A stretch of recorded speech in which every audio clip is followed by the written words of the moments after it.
आज ये press conference करने का मेन उद्देश्य है कि आप पिछले दिनों देखे हैं कि सूर्य नारायण, इस पे हम बात करेंगे आज प्रेस कॉन्फ्रेंस में।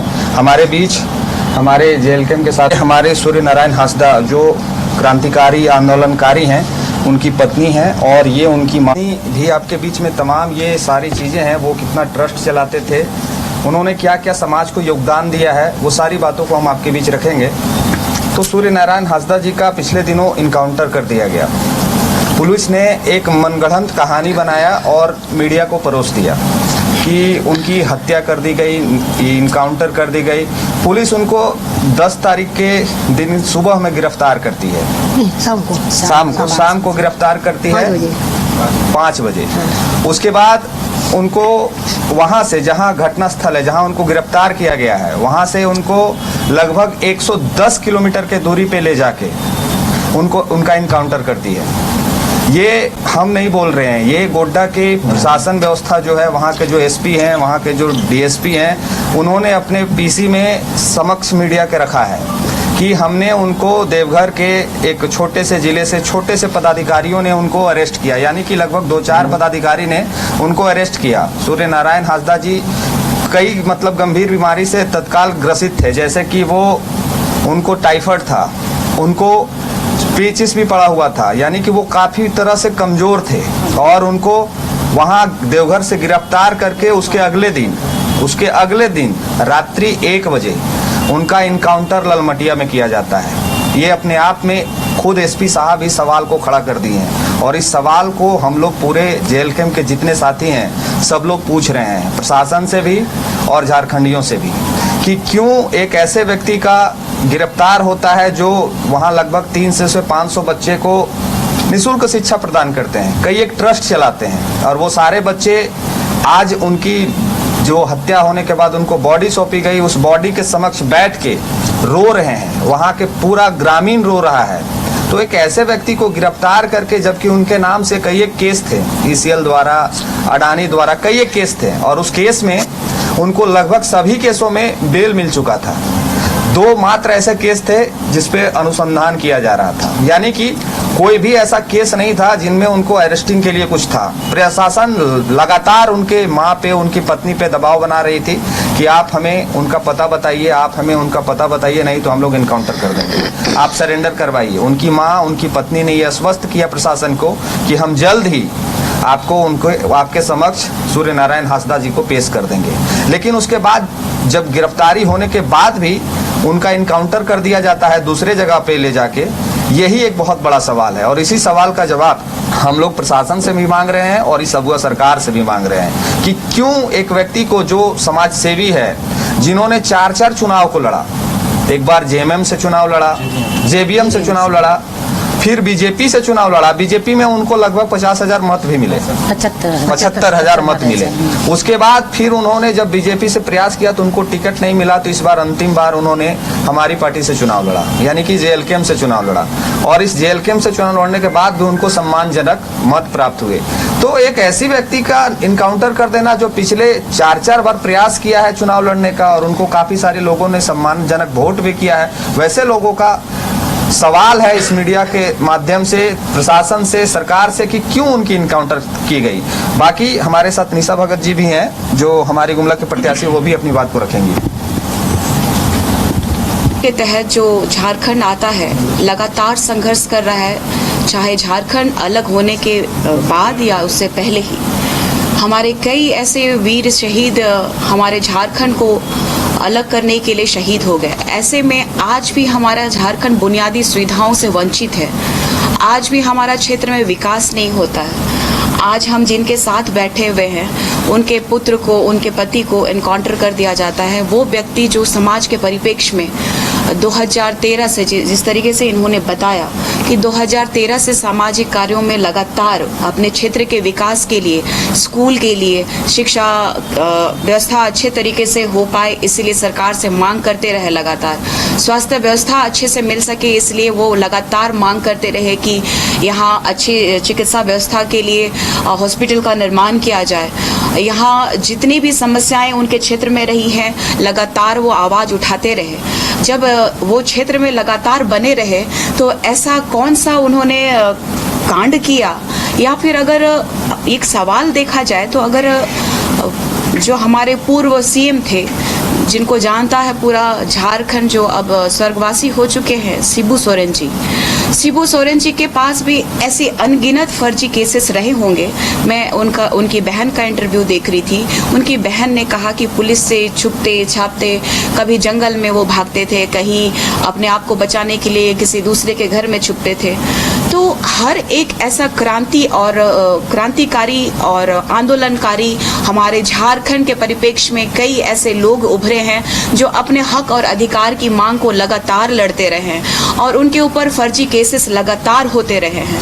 और इसका साक्षात प्रमाण आपने देखा होगा कि अभी हमारे दिशम गुरुजी नहीं रहे, कई हजारों की भीड़ हमारी जो उनको नमन करने के लिए गई। लेकिन ये मूल्य को हमारे माननीय मुख्यमंत्री जी वर्तमान में हेमंत सोरेन जी इस बात को समझ नहीं पा रहे हैं और लगातार आदिवासी विरोधी कार्य कर रहे हैं। आदिवासियों को ही टारगेट क्यों किया जा रहा है? सबसे बड़ी बात है कि यहाँ पंकज मिश्रा का नाम आ रहा है और ये पंकज मिश्रा जो लगातार अपने गतिविधियों से, कुकर्मों से वो प्रचलित रहे हैं अपने झारखंड में। आप लोगों को याद होगा, सारी मीडिया ने प्रखरता से दिखाया था 4 साल पहले 3 मई को रूपा तिर्की की हत्या हो जाती है और उस समय भी इतना बवाल हुआ था कि उनको न्याय दिलाने के लिए, लेकिन ऐसी उनके पीछे क्या ताकत छुपी हुई थी कि पंकज मिश्रा बच गए। अभी भी ये प्रकरण दिख रहा है। जिस तरीके से 2 महीने पहले का स्टेटमेंट है कि जितने भी क्षेत्र में जो ज्यादा बोलेगा, जो एक्टिविटीज क्रिमिनल्स की होगी या फिर कोई ऐसा एक्टिविटीज करे जो सरकार के खिलाफ हो, तो उनकी हत्या हो जाएगी। तो क्या मैं पूछना चाहती हूँ आप लोगों के माध्यम से, पंकज मिश्रा क्या एसपी है? पंकज मिश्रा क्या वो थानेदार है? पंकज मिश्रा क्या प्रशासन का कोई ऐसा नुमाइंदा है जो कि वो जवाबदेही हो सकता है? लेकिन इस झारखंड राज्य का जब से हेमंत सोरेन जी हमारे झारखंड के मुख्यमंत्री बने हैं, ना स्वास्थ्य व्यवस्था हमारे ग्रामीणों को मिल रही है, ना शिक्षा की व्यवस्था मिल रही है। आज भी कई क्षेत्रों में जाइएगा तो गांव में पुल नहीं है, अच्छा पानी पीने के लिए पानी नहीं है। ये जो शहर आप देख रहे हैं, ये चकाचौंध जो दिख रहा है, ये इसकी परिकल्पना हमारे झारखंड के शहीदों ने नहीं किया था। ग्रामीणों को जो समस्याएं हो रही हैं, आज हमें ये महसूस हो रहा है कि हमें ग्राम सभा क्यों पारित नहीं करने दिया गया, पेशा कानून क्यों नहीं लागू किया जा रहा है। तो ये जो हमारे झारखंड में जो हमारे हांसदा भाई जो अब स्वर्गवासी हो गए हैं, दुख की बात है, चिंता का विषय है कि अगर उठाया गया, उनको पूछताछ किया गया, उनके हाथ जब हथकड़ी से बंधे हुए थे तो उन्होंने जब लूटपाट भी किया, चलिए आपने हथियार भी लूट लिया, तो गोली अगर भागता है तो कहाँ लगता है? गोली लगता है पीठ में। एक भी पीठ में गोली नहीं लगी है, जिससे पूरा स्पष्ट पता चलता है कि प्रशासनिक पदाधिकारी जितने भी लोग हैं आज गुंडे प्रवृत्ति के हो गए हैं और आज हमारे झारखंड के मूलवासी और आदिवासियों के ऊपर लगातार प्रहार कर रहे हैं। आज हमारा आदिवासी और मूलवासी जल जंगल जमीन और बुनियादी सुविधाओं के लिए लड़ रहा है, उसी तरह से हमारे हांसदा भाई भी लगातार अपने क्षेत्र के लिए लड़े। क्या हेमंत सोरेन जी उन 200-300 बच्चों को क्या गोद लेंगे? क्या हेमंत सोरेन जी उनकी जिम्मेदारी लेंगे? क्या उन्होंने अपना बाप खोया तो इतना पूरा समाज के सामने उन्होंने कहा और उनका दुख को भी हमारे पूरे समाज के लोगों ने, सभी बिरादरी के लोगों ने दुख और दर्द को प्रकट करने के लिए नेमरा पहुंचे। आप नेमरा गांव ही देख लीजिए ना, वहां सड़कें नहीं थी। इतने टर्म से वो मुख्यमंत्री रहे, उनके पिताजी रहे, झारखंड आंदोलनकारी रहे, लेकिन वहां की सड़कें नहीं है। उनके जाने के बाद आज हेलीकॉप्टर वहां उतर रहा है, हेलीपैड बनाया जा रहा है। ये दुर्भाग्य का विषय है। पूरे देश को जानना चाहिए कि ये 5th शेड्यूल के तहत आने वाला ये जो राज्य है, हमारे झारखंडियों को जो शोषित और वंचित बनाया जा रहा है, तो यही सरकार है, यही अबुआ सरकार है, यही बबुआ सरकार है, ये हेमंत सोरेन की सरकार है, जो कि सिर्फ बाहरियों का यहाँ पे रुतबा है, यहाँ बाहरियों का दबदबा है। चाहे वो प्रशासनिक पदाधिकारियों की बात की जाए, चाहे यहाँ कोयले व्यापारी की बात की जाए, चाहे यहाँ के इतने अंडरवर्ल्ड डॉन सब यहाँ पे दिखाई दे रहे हैं। आपको यहाँ पे ऐसे माफियाज दिखाई दे रहे हैं जैसे एनकाउंटर किया गया था अमन साहू जी का। ऐसे कई बाहरी लोग जो यहाँ पे तांडव मचाए हुए हैं, अपने जान का यहाँ पे लोगों को लाला पड़ा हुआ है, यहाँ के लोग त्रस्त हैं, उनको एनकाउंटर ना करके यहाँ के जिनविन मुद्दों के पे जो बात करने वाले लोग हैं, चाहे अगला टारगेट हो सकता है कि मैं हूँ, अगला टारगेट हो सकता है कि हमारे भाई हो, जो लोग भी इस समस्या को उजागर कर रहे हैं, जो भी हक अधिकार की बात कर रहे हैं, लगातार हेमंत सोरेन जी के गुंडों के द्वारा, ये प्रशासनिक गुंडों के द्वारा उनको दबाया जा रहा है, फर्जी केसेस किया जा रहा है, फर्जी एनकाउंटर किया जा रहा है।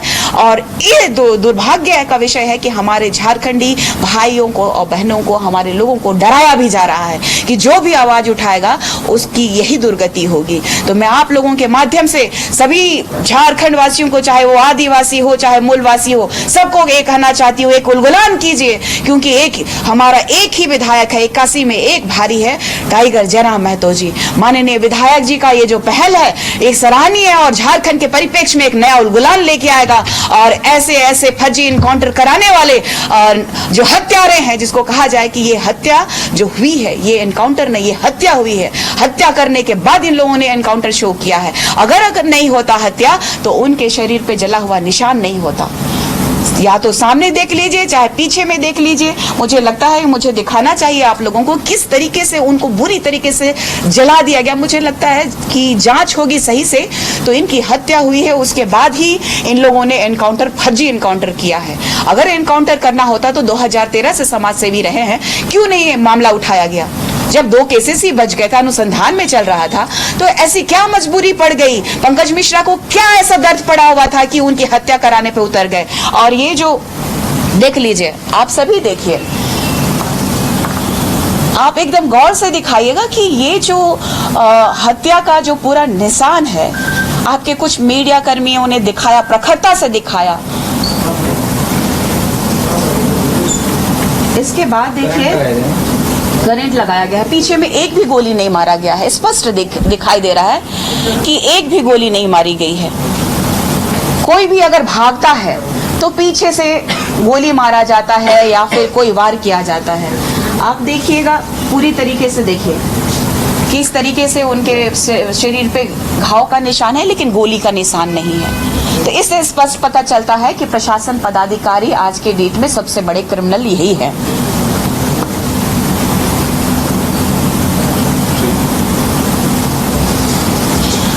और आगे का ब्रीफिंग जो है दीदी करेंगी। जो यही मेरा कहना है, जिस तरह सूर्या जी ने 2009 से चुनाव लड़ा, 2 बार जीते हमसे, इसके बाद बाबूलाल मंडी लड़ाया, फिर 19 में चापाटवा से लड़ा, ठाकुरदास ने टिकट दिया, उसमें 65,000 वोट लाया, लगातार हम लड़ते रहा। इसके बाद क्या हुआ, आपकी बार जो है 25 में आगे बढ़ गया, रवीन हेमराव इसको टिकट नहीं मिला, तो आप बाद में मिला। तो वो कहाँ गलती इनका? उनका घुसी कर रहा है कि आतंकवाद है, ये है वो है। ये जनता का समस्या है, जब से उठाया है तब से वहाँ का यह भी नहीं कुछ नहीं देता, जीता जाता है तो कुछ गुमराह करके रखते हैं, ये ठीक नहीं है, वो नहीं ठीक है। तो बेटा ऐसा घटना घटी है, 27 तारीख को वहाँ या एशियल में कुछ कांड हुआ। 27 तारीख को मेरा बेटा घर में था, छोटी बच्ची का बर्थडे था, तब बेटा उधर रहा है।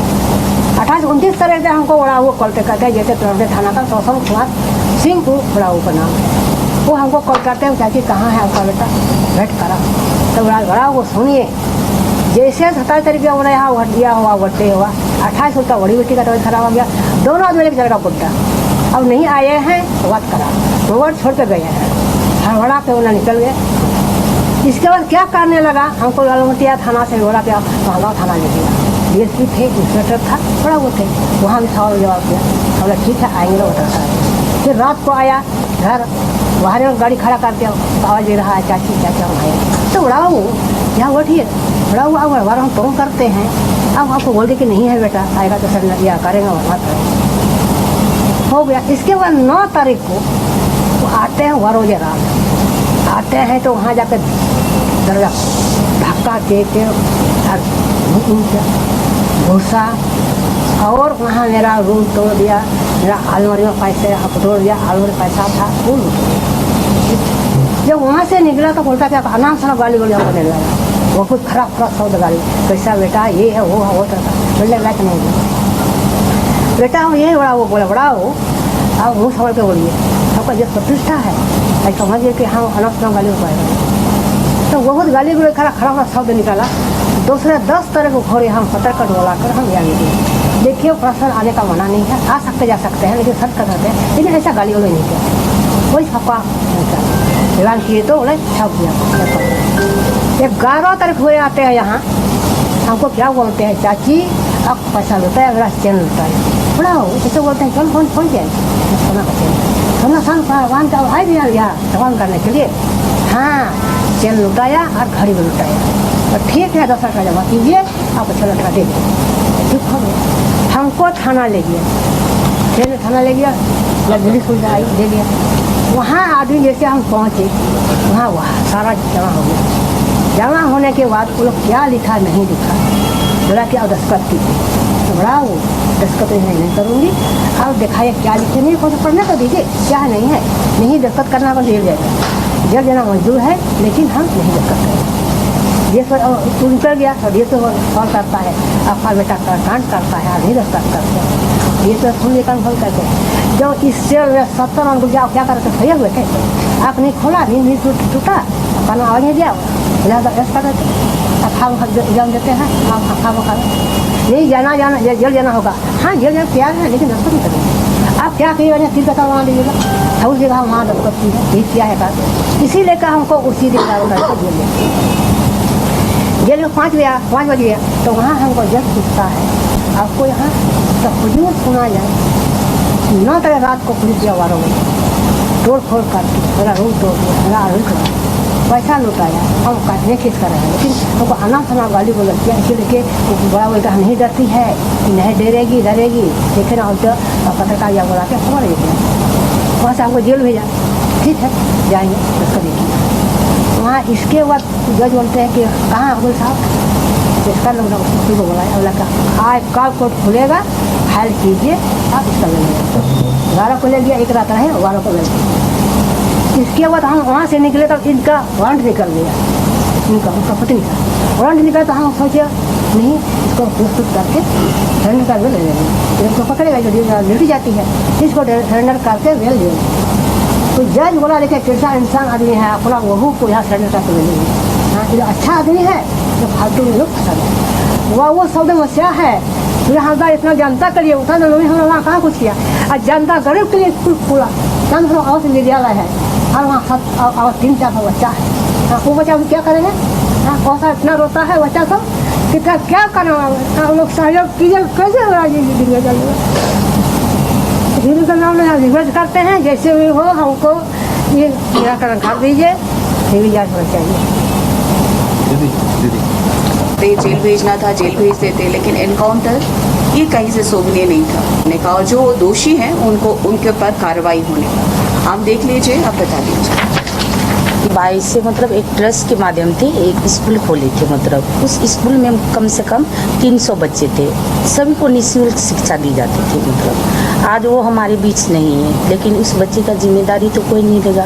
प्रशासन तो उस मतलब अनाथ कर दिया, उतने बच्चे को 300 का भविष्य तो नहीं बना सकता है, तो उसका स्कूल मतलब अभी हम ही चलाएंगे, और परिवार के सहयोग से मारेंगे, और भैया सब रहेंगे, सभी मिलकर हम लोग चलाएंगे। आगे कुछ दिन से मतलब प्रशासन हमको बहुत टॉर्चर कर रहे थे, घर में भी दे रहे थे, मतलब तो इसके बाद से हम मतलब बच्ची का मतलब रहने का मतलब पूरा 12 बजे जा करके, मतलब 9 तारीख को मतलब पूरा रात 12 बजे जा करके मतलब पूरा उसको मतलब बच्चा को टॉर्चर किया। मेरी बड़ी बेटी 8.5 साल की, तो उस डर से मतलब बेटी रहने नहीं खोजती थी, तो वो बोले कि मम्मी अब हम लोग यहाँ नहीं रहेंगे। प्रशासन आकर के मतलब हम लोग को ऐसे से बोलते हैं, रात में उठा देते हैं, हम लोग को डर लगता है मतलब, तो हम बोले कि ठीक है, तो वो बोले कि मम्मी हम लोग अब क्वार्टर में रहेंगे। तो क्वार्टर हम लोग 1-1.5 महीने से रह रहे थे। उस दरमियान में मतलब 2 दिन मेरे पास गए थे, 4 तारीख और 5 तारीख को। तो 4 तारीख की नॉर्मल ही पूछताछ किए, लेकिन 5 तारीख को हमको मतलब पूरा मतलब ई करके मुझ तक पूछताछ कर रहे थे। तो हम बोले कि मतलब क्या बात है सर, इतना रात आए मतलब, तो बोला कि कहाँ सूर्यास्त था, तो हम बोले कि सूर्यास्त तो नहीं है यहाँ, तो बोला कि नहीं 1 घंटा पहले का बात है, ये इस क्वार्टर में आए हैं। तो बोले कि सर नहीं आए हैं, तो बोला कि कैसे अब यकीन की सकते हैं कि वो नहीं आए। तो हम बोले कि सर मतलब छोटा सा क्वार्टर है, छुपने के लिए तो कोई जगह नहीं है, बगल में थाना है, वो नहीं पहुँच सकते। तो पूरा घर का तलाशी लिया तो उनको कुछ नहीं मिला। तो जाते वक्त बोला कि अगर सूर्यास्त पकड़ा पकड़ाएगा तो इसका इनकाउंटर कर देंगे। तो हम बोले कि सर ऐसा मत कीजिए, क्योंकि हमको पता था इसका तबीयत खराब था बहुत ज़्यादा। तो तबीयत ठीक होने के बाद हम सिलेंडर करवा देंगे। तो हम बोले कि सर आपसे रिक्वेस्ट करते हैं या कुछ दिन का मोहलत हमको दे दीजिए, जितना हो जल्दी हो सही उतना जल्दी हम इसका सिलेंडर करवा देंगे। तो बोला कि नहीं, हम लोग उसको नहीं छोड़ सकते, अगला कांड हो जाएगा। तो हम बोले कि सर ऐसा कुछ नहीं होगा, ना क्षेत्र में होगा ना बाहर में, मतलब ऐसा कुछ होने वाला नहीं है। तो बोले कि कैसे यकीन? तो हम बोले कि सर 25 साल का रिश्ता है, वो क्या करते हैं नहीं करते हैं वो अच्छी तरह हमको पता है। और जितना दिन से 2013 से 4 बार और चुनाव लड़ चुके हैं, मतलब और अच्छा खासा वोट भी लाए, मतलब क्षेत्र में उसका बहुत अच्छा मतलब फील्ड जमा हुआ था। तो इसके बाद मतलब वो बाद में हम लोग सोचे क्यों ना हम लोग गरीब बच्चा के लिए एक स्कूल खोले। तो एक ट्रस्ट के माध्यम से हम लोग खोल रहे थे, जो आपको पेपर हम दिखा दिए। तो इस माध्यम से वो मतलब लगातार मतलब ऑफिस में बैठते थे और बच्चे सबको कभी कभी क्लास में पढ़ाते भी थे। मतलब उसके साथ मतलब बहुत तरह का मतलब ये है। इसके बाद मतलब जो हम तो संडे को हम लोग का लास्ट बात होता है, मतलब 10 तारीख को 3 बजे हम लोग बात किए। तो वो बोला कि मेरा तबीयत ठीक नहीं है। तो हम बोले क्या हुआ है? तो वो बोला कि मतलब हमको ना टाइफाइड हुआ है, टाइफाइड से मतलब बहुत ज़्यादा कमजोरी बुझा रहा है। तो हम बोले कि ठीक है आपके पास पहुँचते हैं। तो वो बोले कि मतलब आज बताइए बच्चा का तबीयत खराब है, आप बच्चा को संभालिए। इसके बाद तो इस दरमियान में हम बोले कि मम्मी को भेज देते हैं। तो बोला कि मम्मी को मत भेजिए, हम दूसरा जगह जाएंगे, इसके बाद आपको कॉल करके बता देंगे, फिर आप आ जाइएगा। मतलब तो बोले कि ठीक है। इसके बाद कुछ देर वेट करने के बाद फ़ोन नहीं आने के बाद हम क्वार्टर चले गए। क्वार्टर चले जाने के बाद 6:30 बजे हम लोग पहुंच गए। तो इसके बाद 7 बजे मेरे पास कॉल आता है, जो मतलब स्कूल में मतलब वार्डन रहती है। तो वो कॉल किया कि चाची कि मतलब चाचा अरेस्ट हो गए। तो बोले कि नहीं ऐसा बात नहीं है। तो बोले कि घर में यही बात चल रहा है कि अरेस्ट हो गए। तो हम तुरंत माँ को कॉल किए। माँ को कॉल करने के बाद तो माँ से पूछे, तो बोले कि हाँ ऐसे से। तो हम बोले किस जगह से? तो बोले कि मम्मी मतलब मोहनपुर अंतर्गत नावाडी जो मतलब बड़ी मम्मी है उसी घर से मतलब अरेस्ट हुआ। तो वो जगह हमको भी बताए थे। तो हम बोले कि चलिए कंफर्म हो या अरेस्ट हो गए थे तो मतलब उसके साथ पूछताछ होगा। मतलब तो हम बोले कि मतलब चलिए वीडियो कॉन्फ्रेंस कर देते हैं। मतलब तो पत्रकार को हम लोग कॉल किए। तो हम बोले कि हम तो इस वक्त क्वार्टर है, ऐसा कीजिए आप लोग मतलब डकेट आ जाइए। तो मम्मी से मतलब वहाँ ये बातचीत करके हम लोग सोचे कि मतलब उसको पूछताछ करेगा और मतलब मंडे के रोज उसको मतलब कोर्ट में पेश करेगा। मतलब हम लोग का यही उम्मीद था। तो ऐसा नहीं हुआ। जहाँ से हम लोग को मतलब दूसरा कॉल आया तो हम मतलब बोले कि मतलब चले भैया को मतलब कुछ पता नहीं चल रहा था। तो हम बोले कि अपने हाथ से ही हमको खोजना है अभी। तो हम 9:30 बजे घर से निकले, ड्यूटी पे था और मतलब हमको इसको भी खोजना था। तो हम जैसे ही ललमटिया पहुँचे तो हम मेरा गाड़ी रोक दिया गया। तो बोला कि भाभी आप कहाँ जा रहे हैं? तो बोले कि भैया कल अरेस्ट हुआ है तो हम उसी को ढूंढने के लिए जा रहे हैं। कि मतलब हमको नहीं लग रहा है कि हम गोड्डा की जाए कि साहिबगंज, मतलब दोनों जगह केस चल रहा था। तो हम सोचे कि पहले हमको गोड्डा के लिए निकलना है। तो उस दरमियान में बोला कि नहीं भाभी आप पहले भैया को ही खोजिए। तो उस दरमियान और एक आदमी आया तो बोला कि भाभी मतलब कुछ सुनने में आया है गड़बड़। तो हम बोले क्या गड़बड़ है? तो बोला कि उधर में कुछ कांड हुआ है। तो बोले क्या कांड हुआ है? तो उस जगह में भैया का नाम बोल रहा है। तो क्या हम आप देखे हैं वहाँ पर? तो बोला कि वहाँ तो बहुत प्रशासन है, लेडीज भी है, जेंट्स भी है, तो कोई मतलब वहाँ सटने नहीं दे रहा है कि बाहर पता चला भैया का। हम बोले जब तक उसका नहीं देखेंगे तब तक कैसे मान ले कि भैया है। उस वजह से हम बोले कि ठीक है और आगे चल जाते हैं। तो जाते जाते हम धनकुंडा गांव पहुंचे। धनकुंडा गांव पहुंच करके फिर से मेरा गाड़ी रोक दिया गया कि आगे कहाँ जा रहे हैं? तो हम बोले कि भाई ऐसे कुछ सुनने में आया है, वहाँ भैया का नाम बता रहा है। तो हाँ भाभी भैया का ही नाम बता रहा है। तो हम बोले कि आप देखे हैं मतलब? तो बोला वो भी नहीं देखे हैं, बाहर में आ रहा है सुनने में कि भैया के साथ ही ऐसा हुआ है। तो बोले कि नहीं ऐसा नहीं हो सकता है। तब वहाँ पर ये करके हम गाड़ी से उतर गए और मतलब मम्मी के लिए हम फ़ोन किया और मम्मी को बोले कि मम्मी ऐसा बात चल रहा है कि आप यहाँ आ जाइए, हम इसी जगह में हैं। तो हम तो फिर बाइक लेकर के मतलब थोड़ा दूर गए अपनी बेटी के साथ में। तो वहाँ जाने के बाद हमको रोक दिया गया। तो बोला कि आप कहाँ जा रहे हैं? प्रशासन तक कहाँ जा रहे हैं? तो हम बोले कि मतलब कौन सी हुआ है, हमको वो जगह मतलब जाना है। तो बोले कि आप नहीं जा सकते। तो क्यों नहीं जा सकते? जब इसका नाम लिया जा रहा है तो हमको जाने दीजिए। तो नहीं आपका बच्चा का तबीयत खराब है, अगर बाय द वे मतलब वही निकले तो मतलब बच्चा का तबीयत खराब हो जाएगा। ऐसा कीजिए बच्चा को मतलब पहुंचा दीजिए घर, इसके बाद आप अकेले आइए। बोले कि ठीक है। तो हम सोचे कि मतलब बच्चा को मतलब घर में छोड़ देते हैं, इसके बाद हम घटनास्थल पहुंचते। जब तक हम बच्चा अपना मायके में छोड़ते वहाँ से मतलब बॉडी को उठा लिया गया था। मम्मी के सामने बहुत प्रयास किया मतलब देखने के लिए, लेकिन वहाँ उसको देखने भी नहीं दिया और हमको तो रिटेन पहले ही मार दिया। तो उसके बाद हमको बोला कि मेन रोड में आप रहिए। कहाँ है? तो हम बोले कि मेन रोड में है। तो हम मम्मी का इंतजार कर रहे थे। तो बोला कि फर्स्ट गाड़ी में पिकअप है उसी में मतलब भैया का बॉडी रखा गया है मतलब। तो हम मतलब वहाँ इशारा किए रोकने के लिए तो वो लोग नहीं रोका। तो मतलब जान परिचय का था, मतलब चौकीदार तो खड़ा था। वो बोला कि भाभी भैया का डेड बॉडी है, आप गाड़ी के पीछे आइए। तो हम अपना गाड़ी का वेट कर रहे थे। इसके बाद हम लोग मम्मी, मेरे पास आधा घंटा आने में लगा मम्मी को। तो इसके बाद हम लोग गाड़ी उसका पीछा किए तो महागमा कुछ वहाँ तो नहीं था। तो आगे इस मतलब उसको पहले लाया गया, मतलब उसके बाद उसको कहाँ रखा ये पता नहीं चला। पहले हम सद्दा अस्पताल गोड्डा पहले हम लोग पहुँच गए, जबकि उसको आधा घंटा 1 घंटा पहले निकाला था मतलब।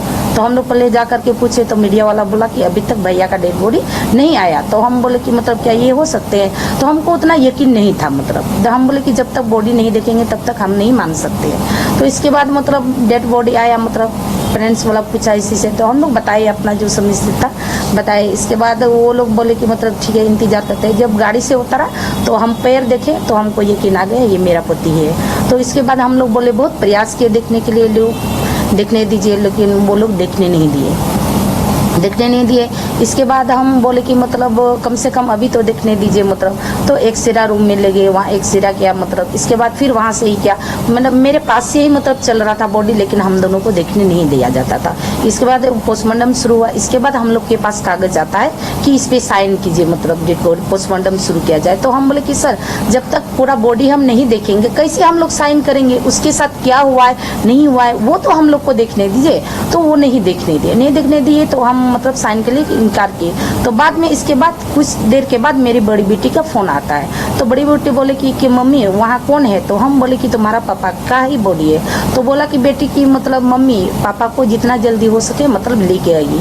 तो हम बोले कि ठीक है। तो इसके बाद ये हम आपको बताए कि बड़ी बेटी का कॉल आए रारण का, तो ऐसे बोल रही है तो मतलब क्या करे। तो बोला कि मतलब हम लोग ले जाएंगे। तब मम्मी साइन किया। इसके बाद हम लोग को डेड बॉडी सौंप दिया। इसके बाद हम लोग मतलब प्रशासन के माध्यम से ही मतलब ले चले मतलब। तो वहाँ पर देखे, जब घर में देखे तो मतलब उसके पास मतलब बहुत जला हुआ निशान था, मतलब शॉर्ट सर्किट लगा दिया था जो आपको मतलब दिखा रहे हैं। और 1 जून से वो अर्थक नाकेबंदी के लिए मतलब वो ये कर रहे थे मतलब। तो अगर मतलब जो जिस जगह से अरेस्ट हुआ था उस जगह में ऐसा कोई चीज़ नहीं था, उनके पास कोई शो नहीं किया था। तो वो तो वहाँ कड़ी लगा हुआ था, कोई किससे भाग सकता। तो मोनपुर थाना में रख सकता था, पुड़ैयाहाट में रख सकता था, गोड्डा में रख सकता था, मागामाई में रख सकता था। तो इतनी रात को उसको ललमटिया का मतलब उधर ले जाने का क्या जरूरी था। रहा सवाल मतलब वो तो इतना हालत ख़राब था कि मतलब वो चल नहीं सकता था, फिर मतलब भागने भी नहीं सकता था। प्रशासन के साथ कैसे लड़ सकता है वो मतलब। और 1 तारीख से मतलब 1 जून से उस समाज के लिए मतलब रोजगार दिलाने के लिए मतलब वो ये सब मतलब ये कर रहे थे। आर्थिक नाकाबंदी जो ACL से वगैरह मतलब मांग कर रहे थे, वो आज उठा रहे थे। तो जनता के बीच में वो अच्छी समय बिताते थे और मतलब जनता के हित में मतलब रोजगार के लिए एक आवाज़ भी उठाते थे। तो क्षेत्र उनको मसीहा के नाम से जाना जाते थे मतलब। और आगे मतलब हम ये कहेंगे कि मतलब ये सब ये बात के मीडिया के माध्यम से आप जितना मतलब पहुंचा सकते हैं मेरा बात उतना पहुंचा करके हमको मतलब CBI जांच की मांग करते हैं मतलब। सुरजा हांसदा जी सुरजा अंसारी होते तो क्या होता? हमको लगता है मतलब अंसारी होते या मतलब हिंदू होते तो शायद मतलब इसका मतलब मर्डर नहीं होता। उसका इनकाउंटर तो बाद में शो कर दिया है, लेकिन प्रशासन ने उनको टॉर्चर करके मतलब पहले उसका मर्डर करके मतलब 100 दे दिया है मतलब वहाँ। जबकि 5 बजे जो बात हुआ था उस टाइम वो सिर्फ हमको बताए थे कि मेरे पास केवल आधार कार्ड है और जो इंजेक्शन है मतलब बस इतना ही है, इसके आगे उसके पास कुछ नहीं था। और जितना दिन हम लोग साथ में रहे उसके पास ऐसा कोई चीज़ हम नहीं देखे जो आप लोग को बताएंगे मतलब। वो निहत्ते मतलब किसी चीज़ को नहीं लेते थे, मतलब आम इंसान की तरह मतलब घर में रहते थे, बच्चों की पढ़ाई करते थे, मतलब साथ में अपना मतलब समय हम लोग बिताते थे मतलब।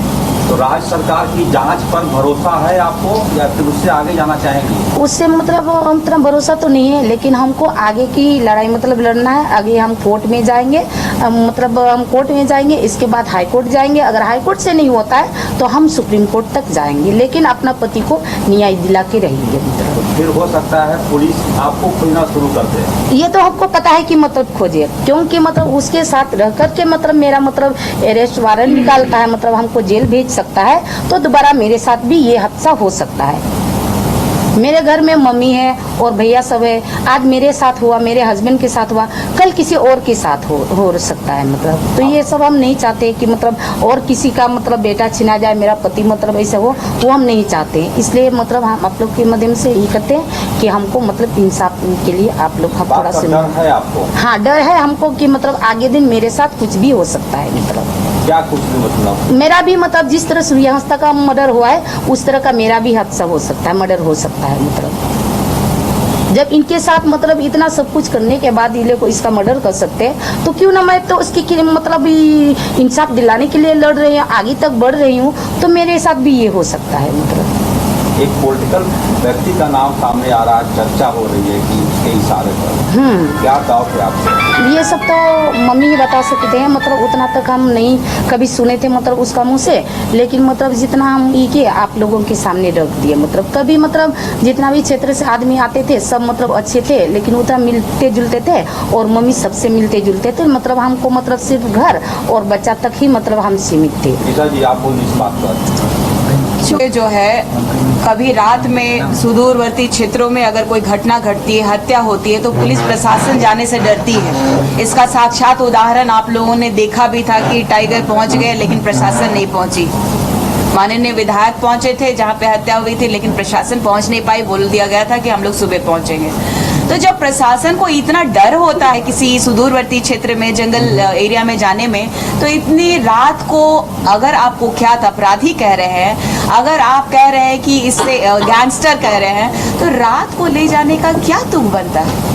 ये तो प्रश्न चिन्ह बनता है। वो जो प्रशासन अपनी तरफ से जो हवाला दे रहा है कि ये एनकाउंटर हुआ है भागने के दरमियान, लेकिन उनके ही मुख से ये दिख रहा है कि वो पूरी तरह से फर्जी है। और ये जो इनका जो डरना जायज है। सीबीआई जांच होनी चाहिए, उच्च स्तरीय जांच होनी चाहिए, क्योंकि पूरी सरकार इसमें संलिप्त है। जिस तरीके से आपने पूछा, पंकज मिश्रा की बात करी, तो रूपा तिर्की प्रकरण में भी आपने देखा था कि उनके पीछे कौन थे। रूपा तिर्की प्रकरण में भी उनको बचाया किसने? और ये भी जो घटना घटी है, मैंने पहले भी बोला कि 2 महीने पहले ही पंकज मिश्रा का बयान आया था। ना ही वो पुलिस पदाधिकारी है, ना ही वो एसपी है, ना ही वो डीसी है, ना ही वो थाना प्रभारी है। इसके बावजूद इन लोगों के पास में इतना पावर किसके माध्यम से है? तो ये साक्षात दिख रहा है कि हमारे माननीय मुख्यमंत्री जी ने बाहरी गुंडों को यहाँ पे वसूली के लिए, और हमारे जितने भी झारखंड के परिप्रेक्ष्य में करता हो उनकी हत्याएं होना तय है। इस बात का डर तो मुझे भी सताता है, क्योंकि लगातार जिस तरीके से हम बात को रखते हैं उस तरीके से लगातार हमें भी थ्रेट मिल रहा है। तो ये तो इनके ऊपर तो थ्रेट जो मिल रहा है, जो इनको सरकार को घेरना तय है, और हम लोग घेरेंगे, पूरी जनता घेरेगी। और इस बार